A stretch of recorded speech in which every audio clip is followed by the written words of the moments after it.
bien. Je suis Dr Toko, médecin nutritionniste, administratif de la plateforme Assistance Médicale Freelance, votre plateforme de santé en ligne, de la chaîne YouTube Dr Toko Safiatou, chaîne dans laquelle sûrement vous retrouvez actuellement. Donc, nous sommes sur cette plateforme pour vous parler de tout ce qui est santé, médecine, nutrition. Et ce matin, nous allons vous faire un mini tutoriel pour vous parler du fonctionnement des médicaments antidiabétiques oraux. Parce qu'il y a des personnes qui ont le diabète et ils essaient de prendre les médicaments.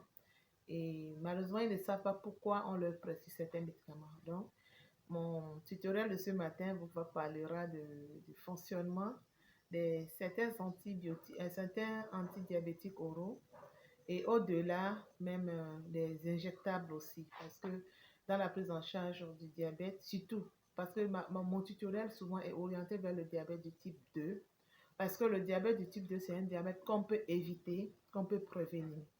Le diabète de type 1, malheureusement, souvent, c'est inné. Donc, il n'est pas souvent, c'est pas évident de l'éviter. Donc, c'est pour ça que mon tutoriel, comme nous sommes dans une médecine préventive, donc je parle beaucoup du diabète de type 2 par rapport à la prise en charge.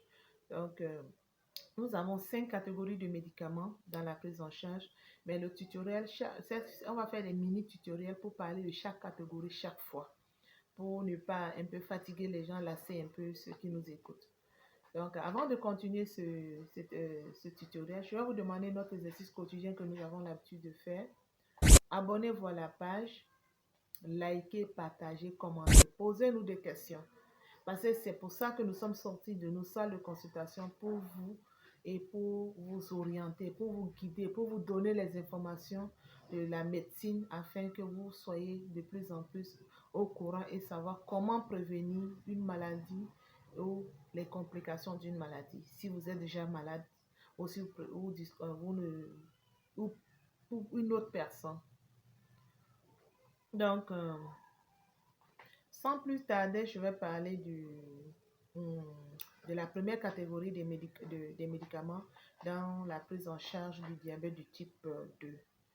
Et dans cette catégorie, nous avons les médicaments qui diminuent la résistance à l'insuline. Donc, dans cette catégorie, nous avons les biguanides qui sont les médicaments de cette catégorie. Ils diminuent la résistance à l'insuline. C'est quoi l'insuline? L'insuline, c'est cette hormone qui est produite par un organe qu'on appelle le pancréas. Et il a un rôle pour réguler la glycémie. Donc, l'insuline, quand le taux de sucre est élevé dans notre sang, l'insuline a pour rôle de stocker le sucre au niveau du foie et de nos muscles. Donc, voilà ce que l'insuline fait quand la glycémie est élevée. Et malheureusement, chez le diabétique de type 2, nous avons souvent cette résistance parce que au niveau du diabète du type 2, nous avons une augmentation souvent du périmètre abdominal, donc, et qui se traduit par une accumulation des graisses au niveau des viscères. Donc, cette accumulation des graisses fait que nous avons une résistance à l'insuline. L'insuline est produite, mais malheureusement, l'effet des graisses fait qu'il y a cette résistance et malheureusement, il ne joue plus son rôle de stockage de sucre au niveau du foie ou au niveau des muscles. Donc, c'est là qu'interviennent les médicaments qui résistent, tels que les biguanides. Et dans cette catégorie, nous avons la famille de la metformine comme molécule. Le plus connu souvent, il y a d'autres molécules, mais la metformine est la molécule la plus utilisée, c'est la molécule de la première intention. Donc, dans cette famille, nous avons ceux qui connaissent bien, les diabétiques le connaissent bien, le glucophage. Donc, ce sont des médicaments qui ont un rôle vraiment de résistance à l'insuline. Donc, voilà ce qu'il fait dans votre corps. Et malheureusement, ça a des effets secondaires pour certaines personnes, surtout dans les 2 premières semaines de prise. Nous avons souvent une flatulence, nous avons un inconfort digestif. Donc, l'idéal, c'est de prendre soit au milieu du repas ou après le repas. Voilà ce que je peux vous dire des médicaments qui diminuent la résistance à l'insuline et leur effet dans notre organisme.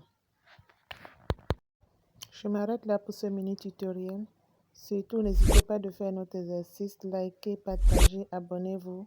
Ça aidera tout le monde.